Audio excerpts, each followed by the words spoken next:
আমি জি রাজাকার হিসাবে চিহ্নিত হতে আরো বেশি প্রাউড ফিল করব। জামাতকে যদি আপনি রাজাকার বলেন, আমি মনে করি যে এখন এই রাজাকার দেশের প্রকৃত বন্ধু।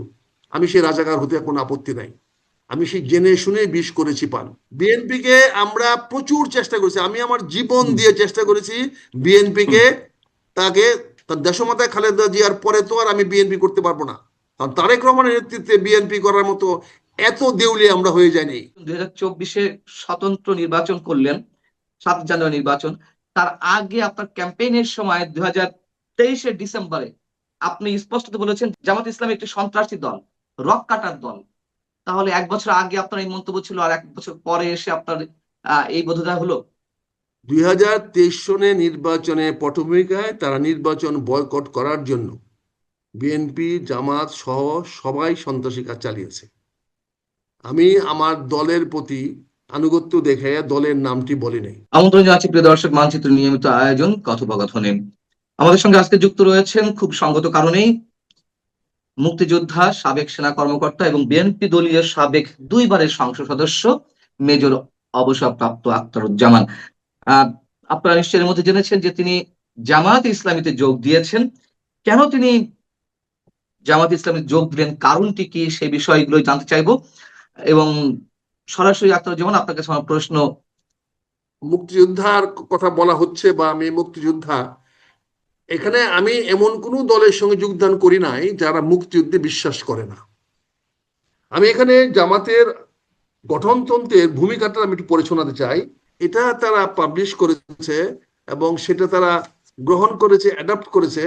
সে অ্যাডাপ্ট করার পরে এটার নাম হয়েছে বাংলাদেশ জামাতে ইসলাম, জামাতে ইসলামী। কাজে আমি আপনাকে এটা বলছি, এটার প্রথম প্রকাশ হয়েছে মে 1980 সনে।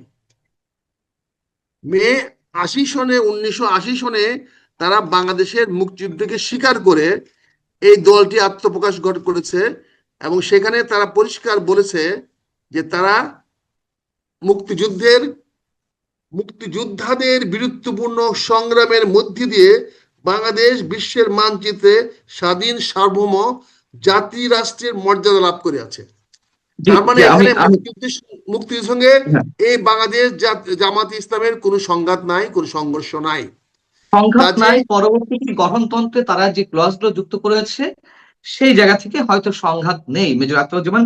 আমার প্রশ্ন হচ্ছে, এটা তো তাদের পরবর্তীতে উপলব্ধি, এবং এখন এই মুহূর্তে বাংলাদেশ বিরোধী হোক, বাংলাদেশ পক্ষে হোক, স্বাধীন বাংলাদেশের পক্ষে কিংবা বিপক্ষে যারাই রাজনীতি করতে আসুক না কেন, মুখে অন্তত মুক্তিযুদ্ধকে স্বীকার না করে উপায় থাকে না তাদের। সেই জায়গা থেকে জামাত ইসলামী তো এগুলো লিখতেই পারে, কিন্তু আমি যদি বলি যে 71-এ জামাত ইসলামের কি ভূমিকা ছিল, আপনি তো রণাঙ্গনের একজন মুক্তিযোদ্ধা, সেই জায়গা থেকে অবশ্যই আমাদের একাত্তরে সবার। একাত্তরে একাত্তরে মুক্তিযুদ্ধ তো আমি জামাতের বিরুদ্ধে করি নাই। একাত্তরে মুক্তিযুদ্ধ করেছি আমি পাকিস্তানের বিরুদ্ধে। জি পাকিস্তানে তখন একটা তাবেদার সরকার ছিল ডক্টর মালিকের নেতৃত্বে। সেই হুম মালিকের নেতৃত্বে 2 জন মন্ত্রী অংশগ্রহণ করেছিল এবং তার আবার 3 জন আওয়ামী লীগের মন্ত্রীও ছিল। এবং এদেরকে নিয়ে ডক্টর মালিকে একটা ঠেড়া মালিককে আর একটা দল গঠন করেছিল। তাদেরকে সহায়তা করার জন্য তৎকালীন সরকারের অধীনে একটা প্যারামিলিশিয়া ফোর্স তারা করেছিল। কিন্তু আমাদের যুদ্ধটা ছিল পাকিস্তানের বিরুদ্ধে। আপনি জামাতকে এত ঠিক মূল্য আছে, দিচ্ছেন পাকিস্তানের কেন? যারা দোসর ছিল, পাকিস্তানের যারা দোসর ছিল। তারা দোসর ছিল, আপনি পাকিস্তানকে মাফ করে দিলেন আর দোসরকে মাফ করবেন না, এটা কি ধরনের কথা হলো? আমার পাকিস্তানকে যুদ্ধটা মাফ তো কোনো করেছে কারা? অবস্থাতে আমার যুদ্ধটা তো কোনো অবস্থাতে জামাতের বিরুদ্ধে ছিল না। আমার জামাতের যুদ্ধটা বিরুদ্ধে ছিল ছিল না, যারা পাকিস্তান। আল যারা রাজাকার বাহিনী গঠন করেছিল, যারা বদর বাহিনী গঠন করেছিল, আল শাম গঠন করেছিল। পাকিস্তানের পক্ষে তো অস্ত্র দিয়েছিল চীন, অস্ত্র দিয়েছিল আমেরিকা, সহায়তা হুম করেছিল আমেরিকা, সৌদি আরব। আমরা কি তাদের সঙ্গে এখন শত্রুতামি আছে?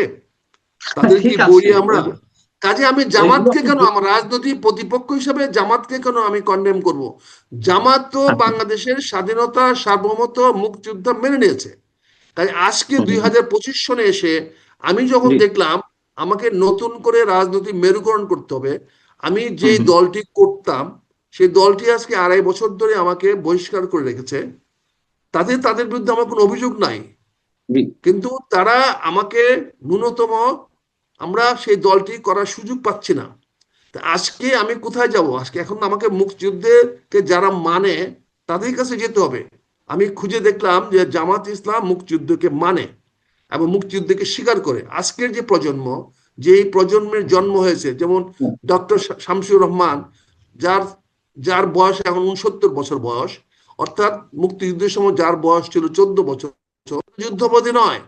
সে তো মুক্তিযুদ্ধের বিরোধিতা করে নাই, পরবর্তীতে সে জাসদ করেছে, জাসদ ছাত্রলীগ করেছে। জাসদ ছাত্রলীগ করে সে আজকে জামাতের আমির হয়েছে। কাজে এখানে তো জামাতের একটা বিবর্তন হয়েছে। এখানে এই বিবর্তনের প্রক্রিয়াতে আজকে জামাত আসছে। আমি জামাতকে আমি একটু জিজ্ঞাসা করি যুদ্ধপরাধী, মেজর আকরামুজ্জামান, জামাতকে আমি যুদ্ধপরাধী যাদেরকে বলেছি তারা তো শাস্তি পেয়েছে, তাদের ফাঁসি হয়েছে। সবাই কি শাস্তি পেয়েছে? সবাইকে শাস্তি পেয়েছে? যতজনই শাস্তি পাক পেয়েছে, কিন্তু যারা যুদ্ধপরাধী তারা তো কেউ এখন জামাতে নাই, থাকলেও ভেরি নেগলিজেবল। আমার But- বিএনপি থেকে নাই? আমার আচ্ছা, বিএনপি থেকে স্বাধীনতার মুক্তিযুদ্ধের শত্রু নাই? আমার শত্রু কি বিএনপিতে নাই? আওয়ামী লীগে নাই? নুরু মৌলবীকে আওয়ামী লীগের স্থান পায় নাই? খন্দকার মুশারফ কি আমাদের নেতার ব্যয় হয় নাই? সেও তো রাজাকারের ছেলে ছিল, সেও তো ছিল, যেরকম লোক কি হয় নাই? আজকে জামাতকে আজকে আমি আমি যেটা বলতে চাই, আমি জামাতকে যদি আপনি রাজাকার বলেন, আমি মনে করি যে এখন এই রাজাকার দেশের প্রকৃত বন্ধু। আমি সেই রাজাকার হতে কোনো আপত্তি নাই। আমি সেই জেনে শুনে বিষ করেছি পান। আমি আমি জামাতকে আমি পেয়েছি, তার গঠনতন্ত্র যখন আমি এটা পেয়েছি, তখন আমি দেখেছি যে আমার এই পরিণত বয়সে আমার দুইটা পারপাস হবে।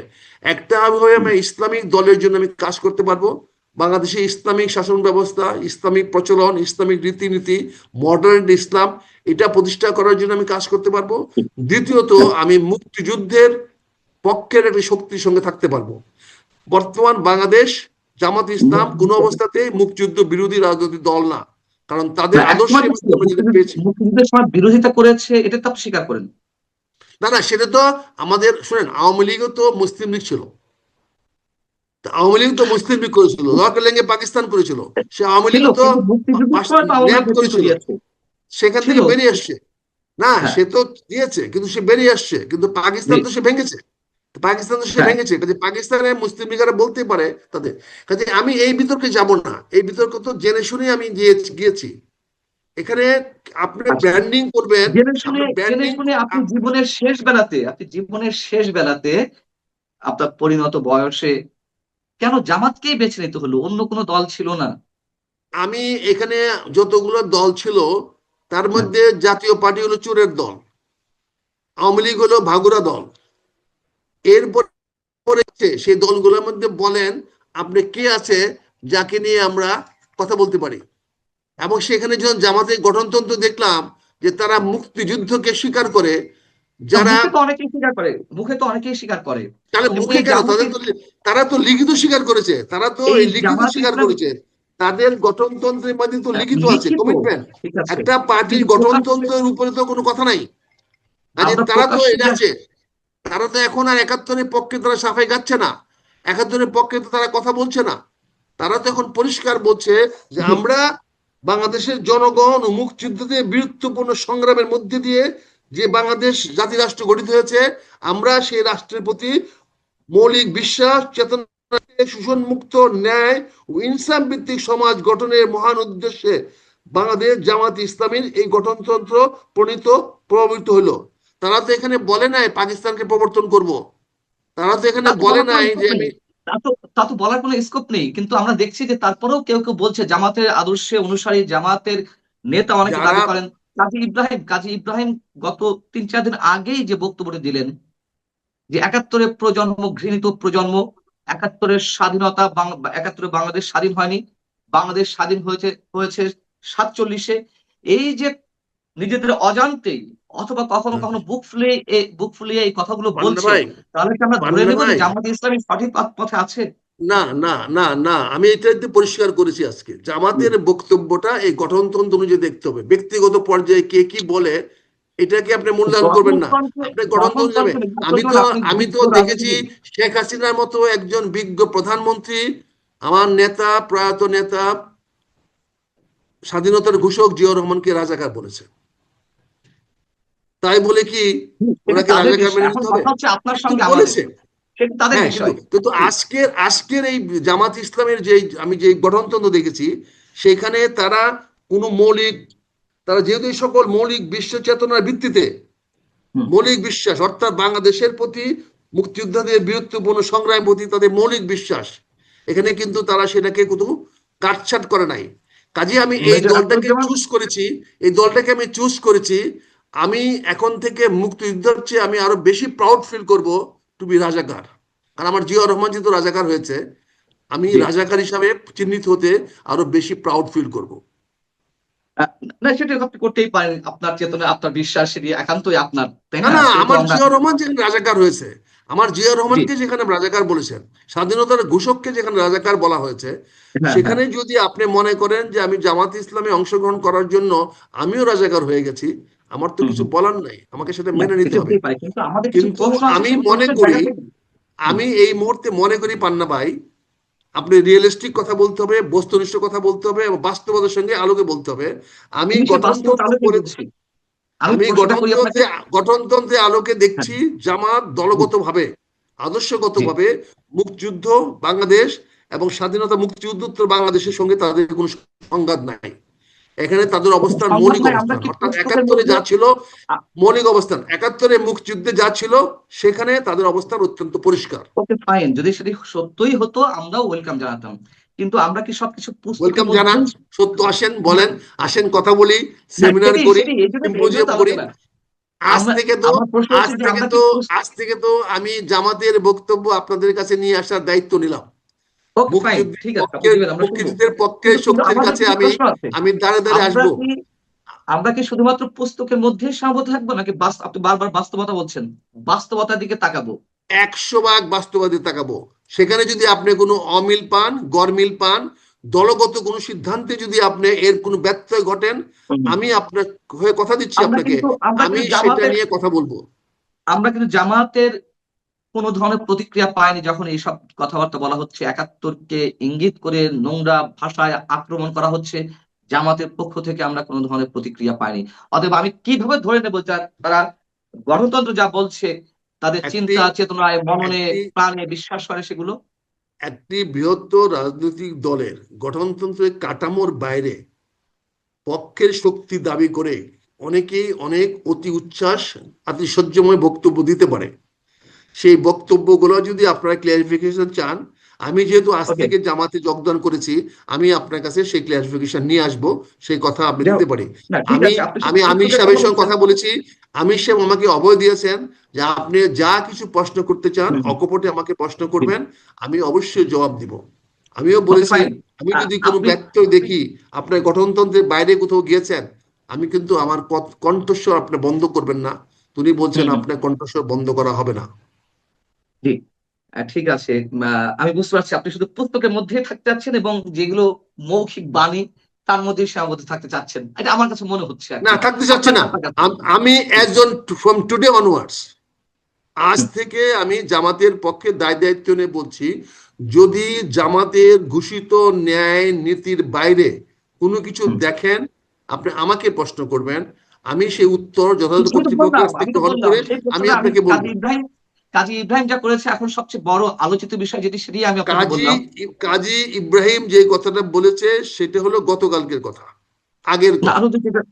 আরো তিন না চার দিন না, আগের কথা। আগের কথা আমি হুম, বলছি, হুম। As on from today. জি, জি, জি। আমি তো সেটা নিয়ে আমার কথা বলার কোনো অধিকার ছিল না, কিন্তু আজকে থেকে আচ্ছা, আমি সেই কথাগুলো বলবো। এটা আপনি বুঝতে বলবেন। পারছেন?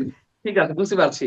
আচ্ছা, আমার একটা প্রশ্ন, যে আপনি নিজে থেকেই উদ্যোগী হয়ে জামায়াতে জয়েন করলেন, জয়েন করার সিদ্ধান্ত নিলেন, নাকি জামায়াতের পক্ষ থেকে আপনার সাথে যোগাযোগ করা হয়েছিল? আমি গত সপ্তাহখানেক ধরে, বিশেষ করে দেশমাতা খালেদা জিয়ার সঙ্গে এই ডার্টি ট্রিক্স খেলার কারণে আমি বিএনপির বিরুদ্ধে অত্যন্ত কঠিনভাবে সোচ্চার ছিলাম, বক্তব্য দিচ্ছিলাম। সেখানে আপনারা অনেকে আমাকে প্রশ্ন করেছেন, অনেকে জামাতের পক্ষে বক্তব্য করেছেন, যুদ্ধপরাধীদের প্রশ্ন করেছেন, যেখানে আমি আপনার অনুষ্ঠানেও খোলামেলা বক্তব্য দিয়েছি, যেখানেও খোলামেলা বলছি। এবং আমি নিজেও বলেছি যে আমি নির্বাচন করব না, আমি জি। নির্বাচনে যাব না, নির্বাচনে আমি নাই। কিন্তু হুম, হুম। সম্প্রতি একটি হলে মিটিং এ আয়োজন করে বাংলাদেশ গড়ার একটি নতুন উদ্যোগ নিয়ে তারেক রহমান সাহেব লন্ডন থেকে যে বক্তব্যগুলো দিয়েছেন, সেই বক্তব্যগুলোর মধ্যে আমরা অনেক আপত্তিজনক শব্দ পাচ্ছি, যেটা দেশকে বিভক্ত করার জন্য করা হচ্ছে। আজকে এই মুহূর্তে দেশকে সবার অন্তর্ভুক্তিমূলক নির্বাচন চাচ্ছি, অন্তর্ভুক্তিমূলক দেশ চাচ্ছি। দেশে ঐক্য আজকে সবচেয়ে বড় প্রয়োজন। বিএনপির মতো একটি বড় দলের, যে দল আগামী দিনে ক্ষমতা যাওয়ার জন্য মুখিয়ে আছে এবং ক্ষমতা যাবে বলে মানুষের বিশ্বাস, আমিও মনে করি এই দল ক্ষমতায় যাচ্ছে এবং যাবে, সেই দলের নেতাকে আরো বেশি দায়িত্বশীল হওয়া উচিত ছিল, আরো বেশি সংবেদনশীল হওয়া উচিত ছিল, আরো বেশি ঐক্যমত গড়ে তোলার জন্য